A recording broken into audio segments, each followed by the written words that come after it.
Hey guys, I live here in Phoenix, but me and my wife decided to take a trip to Western North Carolina for her birthday a couple weeks ago. Now, what does that have to do with the cost of living here in Phoenix? Just before we checked into our Airbnb in Asheville, North Carolina, we decided to stop at the cocktail lounge downstairs and have a drink before we went to bed. I was floored and pleasantly surprised at how much the drink cost compared to what it would have been if we ordered the same thing here in Phoenix. And that got me to thinking, how does Phoenix cost, especially through inflation the last few years, through COVID times, rapid price increases across the board, stack up against the rest of the major cities in the US?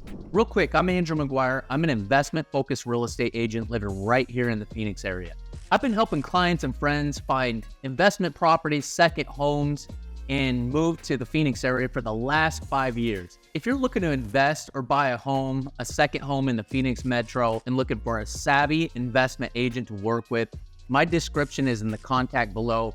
Reach out, and I would love to have a conversation with you about real estate as it pertains to here in the Phoenix market. With that out of the way, let's talk about the cost of living in my favorite city and hometown, Phoenix, Arizona.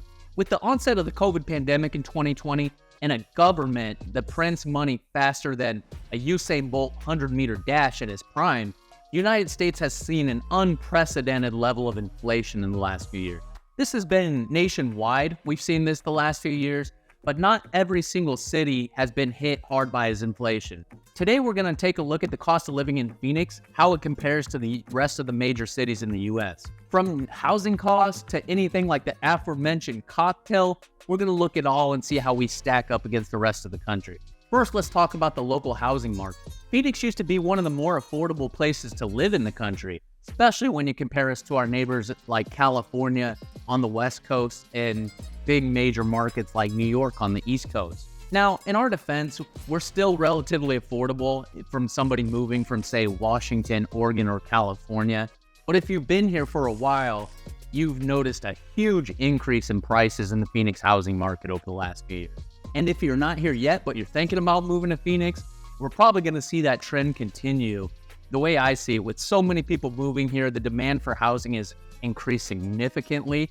And I really think we have an inventory problem on our hands, which when interest rates come back down, I think we can expect to see those prices continue to rise. As of September 2023, when we're recording this, the average prices of a home in the East Valley, which I composed of Mesa, Gilbert, Chandler, Tempe, and Queen Creek, the median price for a single family home last month was $608,000.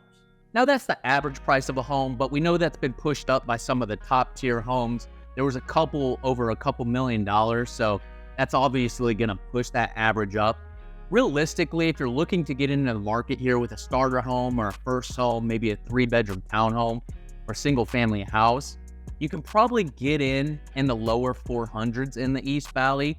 You might be able to go a little bit south of 400, but your starter cost for anything decent right now, especially in the East Valley here in Phoenix, is going to be around $400,000. While the cost of homes themselves have gone up significantly, one thing you keep in mind with home ownership is the cost of things like capital expenses, ongoing maintenance.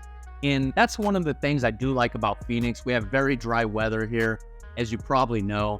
That's a good thing for the actual exterior of the home. It keeps things like roof, the siding, all kinds of sorts of things, lower maintenance. The only thing that you're really going to look at replacing pretty often compared to other markets is probably your HVAC system.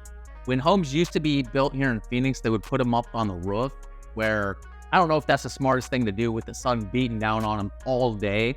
So you can expect to replace an HVAC unit every 15 years or so, if you're lucky. Our roofs here, they're now putting the tile roofs. I've seen those last 30 years, 40, even more, maybe 50 years if you're keeping those things maintained from time to time. That's one of the nicer parts, is some of the materials like the tile roofs, they stay good for pretty much a lifetime. From a rental standpoint, the cost of living for a 2-bedroom, you can expect pretty much valley-wide. A starter 2-bedroom is going to be about $1,500 a month, and that's on the lower end. You definitely can get apartments that are 2 bedrooms closer to $3,000, in some areas like Scottsdale, even more. And we've been one of the fastest rent appreciation markets in Phoenix for the last few years. I talked about that demand for housing here in town with all the people moving to the Phoenix area. So I think we can expect those prices to rise, unfortunately, if you're looking to buy a home or just move out here. It's a good thing, I guess, if you're a landlord, that that cost has gone up because that allows your business to stay profitable. But if you're looking to rent and just get out here, probably want to get something sooner or later because we are expecting those costs to go up. And again, right now, you could probably find basically your starter $1,200 or $1,300, even for a one bedroom, and it's up from there. As far as other housing costs you can expect when you buy, the other things you want to look at is insurance and taxes. Phoenix is very low on both of those when you compare to the rest of the country. A number I use, a rule of thumb to calculate insurance when I'm looking to invest or buy a property, is 0.41%, which I know some states like Texas, for example, I hear those taxes are about 2.5% per year, which make up a huge amount of your payment. Here in Phoenix, it's very cheap in comparison to the rest of the country for taxes and insurance. Next, let's take a look at the grocery bill. I remember our family of four, which I guess you could say is an average family, maybe a little bit on the smaller side, would spend about $150 a week in groceries. That was a few years ago. We've seen that go up quite a bit. Our average bill now over the last few months is $225. So yeah, that's a pretty big increase. I don't know if my appetite's changed or it's just, it seems like things are more expensive when you go to the grocery store. And I know this is across the country, not just in Phoenix. But for a family of four, 2 kids, 2 adults, they go out probably an average amount to eat. We do like to go out and eat probably at least once a week, but we spend on average about $225 on our grocery bill. According to NerdWallet, Phoenix is a top 20 city for grocery cost in general, when I know we used to be much lower. Just seemed like it kind of goes along the theme of a lot of people moving here. You have more people competing for the same amount of goods until that supply is expanded. And with that, you're going to see the cost of goods going up, and groceries is a prime example of that. Next, let's talk about transportation. Now, I know there's several modes of transportation in most cities. I've talked about this in other videos, but in Phoenix, we are a very large, sprawling city. Our public rail system and our bus system isn't very good. So for the purposes of this video, I want to focus on owning a car and a key cost in owning a car, which is gasoline. Unfortunately, today, Phoenix fits into the top 10 states of the most expensive gas prices, only trailing California, Hawaii, Alaska, Washington, and Nevada as far as it goes for highest gas price. As of September 2023, the month we're in, an average gallon of gas here in the United States is $3.83 per gallon. And here in Phoenix, you can expect to pay about $4.39 per gallon of price. So well above the national average. And you might want to think about that before moving here. Are you going to be close to work? Do you have to spend a lot of time in a car? Do you drive a big gas guzzler Ford truck, or do you have something smaller, more efficient? If you're driving a lot like I do, you want to just keep that in mind and know that, for an average gallon of gas, you're looking at well over $4. Another part of owning a car, obviously, is your insurance cost. In Phoenix, we do a little bit better than we do on the average gallon of gas, but you can still expect to pay on the higher side. Right now, we're ranked as the 18th most expensive city for automobile insurance in the entire country. So closer to the average, but still on the higher cost of living from an insurance perspective here in Phoenix. Lastly, let's talk about entertainment. There's a ton of fun things you can do in Phoenix during the cooler months. You can get outside. We're known for our trails and hikes and just getting out into the desert, into the park. And that's one of the benefits of living here. Maybe that's not for you. Maybe you just want to hang out in the backyard, have a nice setup in your backyard, a pool, maybe a grill, some shade and some things for the kids to do. Those are all great things about living in Phoenix, is that to entertain yourself, to, enjoy yourself.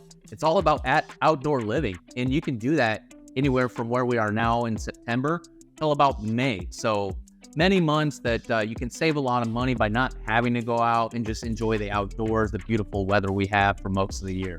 But let's talk about if you're going out to a ball game or going out to dinner. Like many other cities, Phoenix has great sports teams. We have the Diamondbacks, the Cardinals, we have an ice hockey team, we have a football team, and let's not forget about the Phoenix Suns. Now, if you're going out to a game, and I know sports events have gotten really expensive throughout the last few years, but Phoenix is no different. If you go to an Arizona Cardinals football game For a family of 4, you're probably going to spend $125 for the cheaper ticket. So just alone on the tickets, you're probably looking for about $500 for a family. Add to that, probably on average, $50 to $70 per person, especially if you're having that beverage you look forward to while watching the game. So it's no different here. Going out to a pro sports game has gotten very, very expensive. And you can expect for a family of 4 to spend over $500 easily when you're going to a game. Now, cost of going out to dining has gotten pretty crazy too. I'm not gonna lie. We go to our favorite pizza shop. We used to be able to go and get out there for 2 pizzas, basically one for the kids, one for the adults, and spend about $40 for 2 pizzas. Now that same cost has gone all the way up close to $60. You'll see that when you go out here. There's a ton of good restaurants, but they always have lines out the door, especially during the weekend nights. And you just have so many people moving here. They get excited and want to go to a new restaurant. With that, price has gone up, to get into the restaurant, get a nice meal.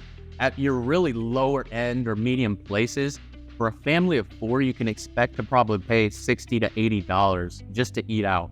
Now, you go to some of the nicer spots in town, the more expensive spots, it's easy to spend for just one plate for an adult, $100. So you can expect that. And going back to how I started the video, going to Asheville, North Carolina, there was a significant difference in entertainment costs when we go out there for your beer or an entree. I would say Phoenix costs were about 50 to 60% higher for the same good. So you can expect that here. We are definitely in line with those more expensive states like Washington and California and New York. As far as going out, you can expect to pay close to the same cost just to entertain yourselves and have a good dinner.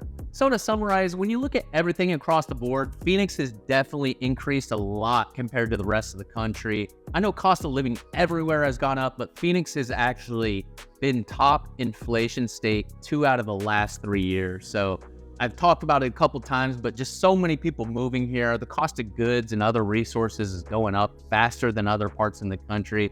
Not something I like to see personally. I love all the development things going on, but now Money Mag has Phoenix as the 16th most expensive city to live in the country. So I'm glad to say we're not in the top 10, but we've been going that way since I moved here the last 10 years. We've been getting closer and closer to that top 10. I hope that doesn't continue. We stay affordable place for everybody who decides to call Phoenix home. But as of right now, we are getting more expensive, especially compared to some other parts of the country. Now, if you are looking to move to Phoenix, but haven't decided what part of town you want to live in, and maybe you're thinking about cost, I've made a video of the top 5 areas that I get requested from out-of-state people looking to move to the Phoenix, and you can find that video right here.